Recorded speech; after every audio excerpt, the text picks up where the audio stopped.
O mestre Elias, um homem que raramente desperdiçava palavras, observava o movimento da cidade através da grande janela. Ele não precisava de luxo para demonstrar autoridade. A sala estava iluminada apenas por uma luminária de mesa, projetando sombras longas sobre os esquadros e compassos que decoravam o ambiente. Eu confessei a ele a minha frustração. Eu sentia que, apesar de todo o meu esforço, o dinheiro parecia escorrer entre os meus dedos. Eu tentava manter uma imagem condizente com a posição que eu ocupava, mas a conta bancária não acompanhava essa narrativa. Muitos buscam o reconhecimento através de símbolos externos. Eles trocam o tempo de vida pela posse de bens que logo perdem o brilho. O mestre Elias sorriu e apontou para a rua, onde um executivo estacionava um veículo importado, ostentando um padrão que exigia parcelas astronômicas. Ele me explicou que aquela era a armadilha do ego, o primeiro degrau da ruína financeira. Se você também sente o peso dessa pressão social e busca uma saída real,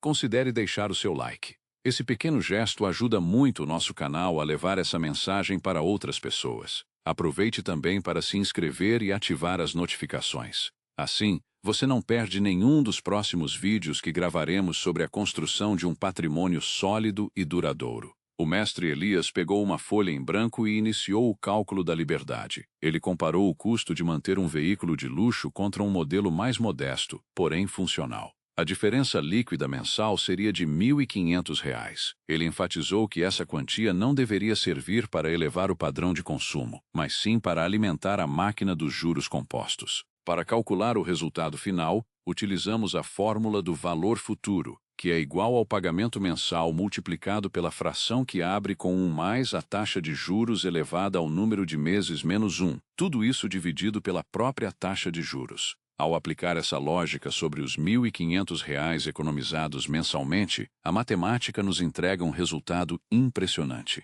Ao investir esse valor durante 10 anos, ou 120 meses, com uma rentabilidade média de 1% ao mês, o montante final atinge R$ 345 mil.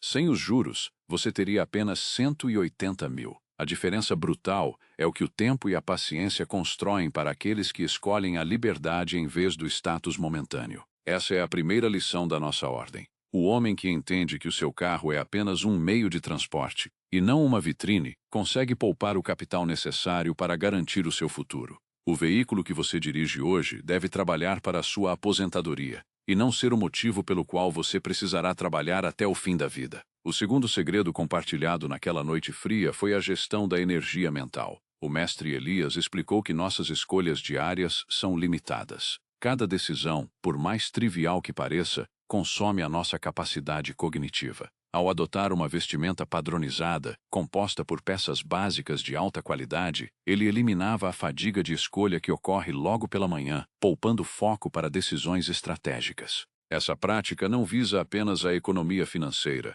mas a conservação de recursos mentais. Enquanto a maioria das pessoas se preocupa com a marca da camisa ou o corte do terno para impressionar quem nem sequer notará, o verdadeiro estrategista se camufla na multidão. A riqueza que não grita é aquela que não atrai olhares cobiçosos nem desperta a inveja dos despreparados. O terceiro hábito é a regra da quarentena material. O mestre Elias impõe um intervalo de 30 dias para qualquer compra que não seja vital. O cérebro humano anseia por recompensas imediatas, mas o verdadeiro mestre domina esse impulso. Ao forçar uma espera, a vontade de consumir desaparece na maioria das vezes, protegendo o caixa contra decisões tomadas sob o efeito de dopamina. Vamos calcular o impacto dessa disciplina. Suponha que você evite gastos por impulso na ordem de R$ 500 todos os meses. Ao aplicar essa quantia em investimentos com juros de 1% ao mês, em 10 anos, o resultado é extraordinário. Você acumularia aproximadamente R$ 115 mil,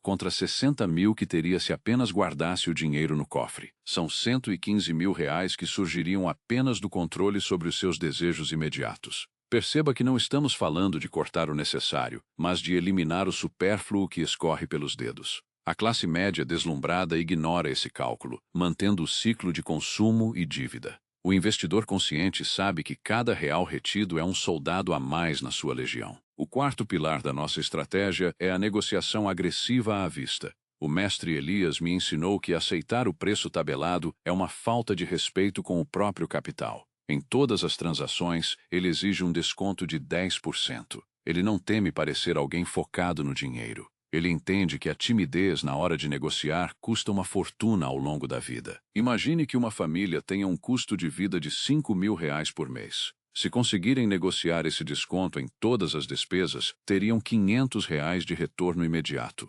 Ao longo de 30 anos de vida produtiva, essa prática isolada gera uma economia acumulada de quase R$ 200.000, sem contar o efeito devastador dos juros compostos que transformariam isso em milhões. Muita gente prefere pagar o valor cheio para não se sentir desconfortável. O mestre Elias explicou que esse desconforto é o imposto que os inseguros pagam pela sua vaidade. Quem negocia à vista possui a autoridade sobre a transação. O vendedor que recusa a oferta em dinheiro vivo é um tolo, e você deve procurar outro parceiro comercial que compreenda o valor da liquidez imediata. O quinto hábito e o mais importante de todos é o silêncio estratégico. O mestre Elias disse que a fortuna deve ser cultivada sob o manto do sigilo. Nunca revele o tamanho do seu patrimônio ou os seus planos de expansão. O pobre fala sobre o que comprou, o medíocre fala sobre o que vai comprar, mas o homem de sucesso mantém a sua vida privada em absoluto mistério. Falar sobre o sucesso atrai parasitas, parentes distantes pedindo empréstimos e criminosos observando seus passos. Quando perguntado sobre como vão os negócios, a resposta deve ser sempre contida e sóbria. Ressalte as dificuldades do mercado e os desafios constantes. Isso afasta quem não quer construir nada e mantém a sua paz preservada para focar naquilo que realmente importa para a sua família. Nesse ponto da nossa conversa, eu olhei para as minhas mãos. Eu entendi que o meu comportamento era um reflexo de uma sociedade que valoriza a imagem em detrimento da substância. O mestre Elias me deu uma última tarefa. Eu deveria analisar cada centavo que eu gastava para manter aparências e eliminar tudo o que não contribuísse para a construção da minha verdadeira liberdade financeira. A jornada que ele propôs não é fácil. Exige coragem para ser diferente, para dirigir um carro que não atrai olhares e para recusar o consumo ostensivo que a mídia empurra diariamente. Porém, a recompensa é a autonomia.